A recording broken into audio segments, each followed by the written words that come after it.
வணக்கம். பொதுவா வேத ஜோதிடத்துல உச்ச சந்திரன் அப்படின்னாலே அது ஒரு பெரிய வரம்னு நாம நினைப்போம். ஆனா உண்மையிலே அது எல்லாருக்குமே அப்படியா? சிலருக்கு அதுவே ஒரு சாபமா கூட மாற வாய்ப்பு இருக்கு. வாங்க, இந்த பகுதியில உச்ச சந்திரன் உங்க லக்னத்துக்கு உண்மையிலேயே வரமா இல்ல சாபமான கொஞ்சம் ஆழமா பார்க்கலாம்.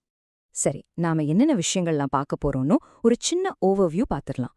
முதல்ல உச்ச சந்திரன் ஏன் ஒரு வரமா கருதப்படுதுன்னு புரிஞ்சுக்கலாம். அதுக்கப்புறம் சந்திரனோட பொதுவான நல்ல பலன்கள் என்ன, எந்தெந்த லக்னத்துக்கு இது பெரிய யோகத்தை கொடுக்கும், யாருக்கெல்லாம் சுமாரான பலன்கள், யாருக்கெல்லாம் சவாலான பலன்கள்னு பார்த்துட்டு கடைசியா ஒரு சிம்பிளான பரிகாரத்தோட முடிக்கலாம். வாங்க பகுதிக்குள்ள போலாம். உச்சச்சந்திரன் இதை ஏன் பொதுவா ஒரு வரமா பாக்குறாங்க? இதுக்கு பின்னாடி இருக்கிற ஜோதிட அடிப்படை என்ன, தத்துவம் என்னன்னு இப்ப பார்க்கலாம். இப்போ நம்மளோட முக்கியமான கேள்வி இதுதான். உச்சச்சந்திரன் நிஜமாவே யாருக்கு வரம்? பொதுவா ஒரு கிரகம் உச்சமாச்சுனா நல்ல பலன்தான் தரும்னு ஒரு விதி இருக்கு. ஆனா அது எந்த வீட்ல எந்த லக்னத்துக்கு உச்சம் ஆகுதுங்கிறத பொறுத்து அதோட பலன்கள் தலைகீழா கூட மாறும். முதல்ல உச்ச சந்திரன்னா என்னன்னு கரெக்டா புரிஞ்சுக்கலாம். சந்திரன் ரிஷபராசில, அதுவும் சூரியனோட நட்சத்திரமான கிருத்திகையில உச்சமடைறாரு. மனச குறிக்கிற சந்திரன் ஆன்மாவ குறிக்கிற சூரியனோட வீட்ல உச்சமடைறதுல தான் இந்த அமைப்போட மொத்த ரகசியமே அடங்கியிருக்கு. இதுக்குள்ள ஒரு சுவாரஸ்யமான தத்துவம் இருக்கு பாருங்க. சூரியன் நம்மளோட ஆன்மா, சந்திரன் நம்மளோட உடல், குறிப்பா நம்ம மனசு. மனோகாரகனான சந்திரன் ஆத்மகாரகனான சூரியனோட நட்சத்திரத்துல உச்சம் பெறும்போது மனசும் ஆன்மாவும் ஒன்னாகி ஒரு விதமான தூய்மை அடையுது. இதனால அந்த ஜாதகருக்கு அசைக்க முடியாத மனவலிமையும் தெளிவான சிந்தனையும் கிடைக்குது. சரி, இப்போ உங்க லக்னம் எதுவா வேணா இருக்கட்டும். ஒரு ஜாதகத்துல சந்திரன் வலுவா இருந்தா பொதுவா என்ன மாதிரியான நல்ல விஷயங்கள் நடக்கும்னு பார்க்கலாம் வாங்க. வலுவான சந்திரன் என்னெல்லாம் கொடுப்பாரு? முதல்ல மனசு எக்தம் ஸ்டெடியா ஸ்ட்ராங்கா இருக்கும். எந்த பிரச்சனை வந்தாலும் தைரியமா ஃபேஸ் பண்ணுவாங்க. அவங்களோட அறிவு ரொம்ப ஷார்ப்பா இருக்கும். பார்க்கறதுக்கும் ஒரு விதமான வசீகரம் இருக்கும். மத்தவங்கள ஒரு தாய்மை உணர்வோட வழிநடத்துவாங்க. ரொம்ப முக்கியமா நோய் எதிர்ப்பு சக்தி நல்லா இருக்கும். அவ்வளவு சீக்கிரம் உடம்பு சரியில்லாம போகாது. கூடவே அசையா சொத்துக்கள் சேர்ற யோகமும் உண்டு. சரி, இப்போதான் நாம அசல் விஷயத்துக்கே வர்றோம். எந்தெந்த லக்னக்காரங்களுக்கு இந்த உச்ச சந்திரன் ஒரு ஜாக்பாட் மாதிரி ஒரு மிகப்பெரிய வரமா அமையதுன்னு பார்க்கலாமா? இந்த அட்டவணைய பாருங்க. உதாரணத்துக்கு மேஷ லக்னத்துக்கு 2வது வீடான தனஸ்தானத்துல சந்திரன் உச்சம் பெறதால குடும்ப செல்வம் கொழிக்கும். கடக லக்னத்துக்கு 11ஆம் வீடான லாபஸ்தானத்துல உச்சமாகறதால அவங்க பொருளாதார வளர்ச்சி வேற லெவல்ல இருக்கும். உங்க லக்னம் இதுல இருக்கான்னு பாருங்க. அப்படி இருந்தா உச்ச சந்திரன் உங்களுக்கு யோகத்தை அள்ளி கொடுக்க போறாருன்னு அர்த்தம். இதுக்கு ஒரு பெஸ்ட் எக்ஸாம்பிள் சொல்லணும்னா கன்னி லக்னத்தை எடுத்துக்கலாம்.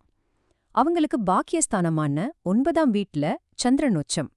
இதனால அவங்க பிறக்கும்போதே ஒரு வசதியான குடும்பத்துல தான் பிறப்பாங்க. வாழ்க்கை முழுசும் செல்வச் செழிப்போட கௌரவமா வாழ்வாங்க. அதே மாதிரி துலாம் லக்னத்துக்கு பாத்தீங்கன்னா 8வது வீட்ல சந்திரன் உச்சம் அடையறதுனால சின்ன வயசுலயே கல்யாணம் நடக்கும். வர்ற வாழ்க்கை துணை மூலமா செல்வமோ ஒரு நேர்மையான தர்மம் தவறாத வாழ்க்கையும் அவங்களுக்கு அமையும். ஆனா இந்த அமைப்பு எல்லாருக்குமே யோகத்தை கொடுத்துடுறது இல்ல. சில லக்னங்களுக்கு உச்ச சந்திரனோட பலன்கள் கொஞ்சம் நல்லது கொஞ்சம் கெட்டதுன்னு கலந்துதான் இருக்கும். அது எந்தெந்த லக்னம்னு இப்ப பார்க்கலாம். சிம்மம், விருச்சிகம், இந்த 2 லக்னத்துக்கும் உச்ச சந்திரன் சுமாரான பலன்களை தான் தருவாரு. அது ஏன்? சிம்ம லக்னத்துக்கு விரயஸ்தானாதிபதி, அதாவது செலவுகளை குறிக்கிற 12ஆம் வீட்டு அதிபதி தொழில் ஸ்தானத்துல உச்சமடைறாரு. இதனால சொந்த தொழில்ல நஷ்டம் வரலாம். விருச்சிக லக்னத்துக்கு சந்திரன் ஒரு பாதகாதிபதியா வர்றதால திருமண வாழ்க்கையில சில பிரச்சனைகள் வர வாய்ப்பிருக்கு. குறிப்பா விருச்சிக லக்னத்துக்கு என்ன ஆகும்னா, பாதகாதிபதி 7ஆம் வீட்ல உச்சமாகறதால தேவையில்லாத 3வது மனுஷங்களோட தலையீட்டால கல்யாண வாழ்க்கையில நிம்மதி குறையலாம். பார்ட்னர்ஷிப் பிசினஸும் இதனால பாதிக்கப்பட வாய்ப்பிருக்கு. சரி, இப்ப நாம பார்க்க போறதுதான் ரொம்ப முக்கியமான கட்டம். உச்ச சந்திரன் எப்போ ஒரு சாபமா மாறுதுன்னு பார்க்கலாம். சில லக்னங்களுக்கு ஒரு கிரகம் உச்சமடையறது நல்லது பண்றதுக்கு பதிலா பிரச்சனைகளை உச்சத்துக்கு கொண்டு போயிடும். மிதுனம், தனுஷ, அப்புறம் கும்பம், இந்த 3 லக்னங்களுக்கும் உச்சச்சந்திரன் கடுமையான சவால்களை கொடுப்பாரு. மிதுனத்துக்கு தனஸ்தானாதிபதி விரயஸ்தானமான 12ஆம் வீட்ல உச்சம் பெறதால பண விஷயத்துல ரொம்ப கஞ்சத்தனம் இருக்கும். கும்பத்துக்கு 6ஆம் அதிபதி 4ஆம் வீட்ல உச்சமாகறதால சொத்து, ஆரோக்கியம் சம்பந்தப்பட்ட பிரச்சனைகள் வரலாம். இதுல தனுசு லக்னம் ஒரு முக்கியமான உதாரணம். அவங்களுக்கு 8ஆம் அதிபதி 6ஆம் வீட்ல உச்சமாகறாரு. அதாவது கெட்டவன் கெட்ட வீட்ல உச்சம் பெறும்போது கடன், நோய், எதிரி மாதிரியான பிரச்சனைகள்லாம் உச்சகட்டத்தை தொட்டுடும். குறிப்பா சந்திர தசை நடக்கும்போது ரொம்ப கடுமையான பாதிப்புகள் வர வாய்ப்பிருக்கு. இவ்ளோ நேரம் நாம பார்த்ததுல இருந்து ஒரு விஷயம் ரொம்ப தெளிவா புரியுது இல்லையா? உச்ச சந்திரங்கிறது லக்னத்தை பொறுத்து வரமாகவும் இருக்கலாம், சாபாகவும் இருக்கலாம். இப்போ இதுல இருந்து நம்ம கத்துக்க வேண்டிய முக்கியமான விஷயம் என்ன? அதுக்கான ஒரு எளிய பரிகாரம் என்னன்னு பாத்திரலாம். இந்த முழு பகுதியில இருந்தும் நீங்க எடுத்துக்க வேண்டிய ஒரே ஒரு முக்கியமான கருத்து இதுதான். உங்க ஜாதகத்தோட உண்மையான பலமே உங்க மனசோட பலத்துல தான் இருக்கு. சந்திரன் மனோகாரகன். அவர் ஜாதகத்துல வலுவா இருக்கும்போது நம்ம சிந்தனை தெளிவா இருக்கும். வாழ்க்கையில என்ன சவால் வந்தாலும் நம்மால தைரியமா ஜெயிக்க முடியும்.